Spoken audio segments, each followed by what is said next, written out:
শ্রমিক, আরেকদিকে মালিক পক্ষ এবং সরকার।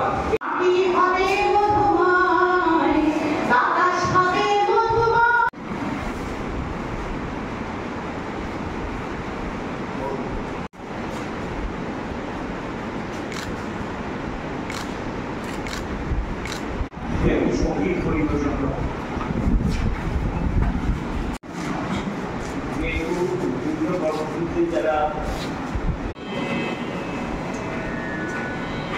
একদিন সূর্যের ভোর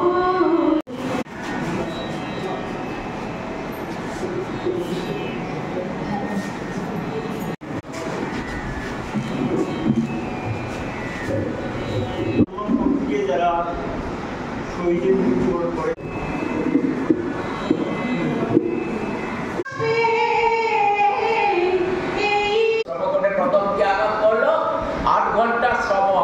আইনে বলা ছিল 8 ঘন্টা কাজ করবেন, 8 ঘন্টা বিশ্রাম আনন্দ। তার জন্য লড়াই হয়েছে পৃথিবী জুড়ে এবং পৃথিবীর অনেক দেশে শুধু আজকে 8 ঘন্টা নয়, কোথাও 6 ঘন্টা 7 ঘন্টা কাজ শ্রমিকদের করতে হয়।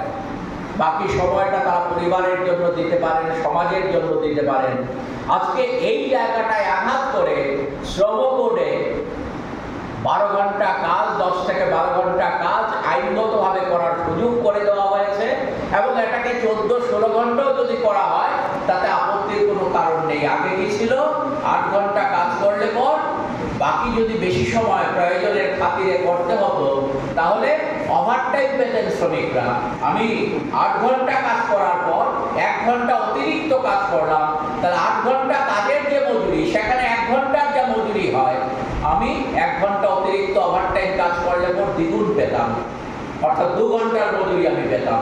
এ ছিল আমাদের দেশের শ্রমিকদের সুযোগ সুবিধা। এই জায়গাটায় বিজেপি সরকার আঘাত করলো। আর কি আঘাত করলো? আগে মালিকরা, তারা বিভিন্ন সময় মালিকরা তো এমনিতে শ্রমিকদের দিতে চান কিছু, বাস্তবে না। শ্রমজীবী মানুষ তারা শ্রম নেন, মালিকরা তাদের মুনাফা ক্রমাগত বাড়াতে চায়। এই মুনাফা বাড়াবার জন্য শ্রমিককে যতটা কম দেওয়া যায় মালিকের সব সময় লক্ষ্য থাকে সেইটা।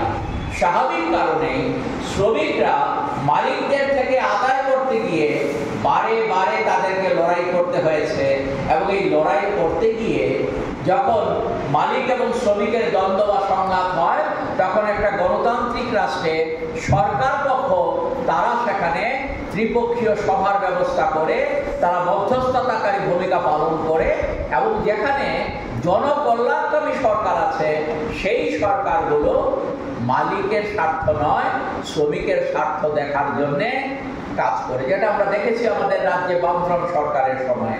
এখানে মালিকদের স্বার্থ রক্ষা করা নয়, মালিক এক পক্ষ থাকতো, ত্রিপক্ষীয় সভা যখন হতো শ্রমিক এবং সরকার পক্ষ বামফ্রন্ট সরকারের সময় এক হয়ে তারা মালিকদের উপর চাপ সৃষ্টি করত যাতে মালিকরা মজুরি দিতে বাধ্য হয়। এখন কি বিজেপি সরকার করলো যে না, মালিকদের এই যে চাপ তারা শ্রমিকদের উপর সৃষ্টি করতে না পারে, মজুরি দেওয়ার থেকে বঞ্চিত করতে না পারে, তাদের কাজের ঘন্টা বাড়াবার ক্ষেত্রে সমস্যা তৈরি করতে না পারে, ছুটি ছাটার ক্ষেত্রে, অন্যান্য অধিকার করার ক্ষেত্রে মালিকরা যেটা দিতে চায় না সেই জায়গায় শ্রম আইনের মধ্য দিয়ে তাদের অধিকার রক্ষার যে বিষয়গুলো ছিল এই জায়গায় বিজেপি সরকার আঘাত করে বলল, তারা মুখরোচক স্লোগান দিল ইন্সপেক্টর রাজ বন্ধ করতে হবে। যেন ইন্সপেক্টররা শ্রমিকের সর্বনাশ করে ফেলছেন এইরকম কথাবার্তা বলে তারা আইনের পরিবর্তন ঘটালো এবং আইনের পরিবর্তন ঘটিয়ে বলল এখন থেকে কোনো মালিক যদি কলকারখানা পরিচালনা করার ক্ষেত্রে ছোটখাটো ভুল করে তাহলে তার জন্য ওই শ্রম দপ্তর থেকে উদ্যোগ গ্রহণ করে ব্যবস্থা মালিকদের বিরুদ্ধে নেওয়া হবে না। আজকে ভারতবর্ষে একদিকে শ্রমিক আরেকদিকে মালিক পক্ষ এবং সরকার।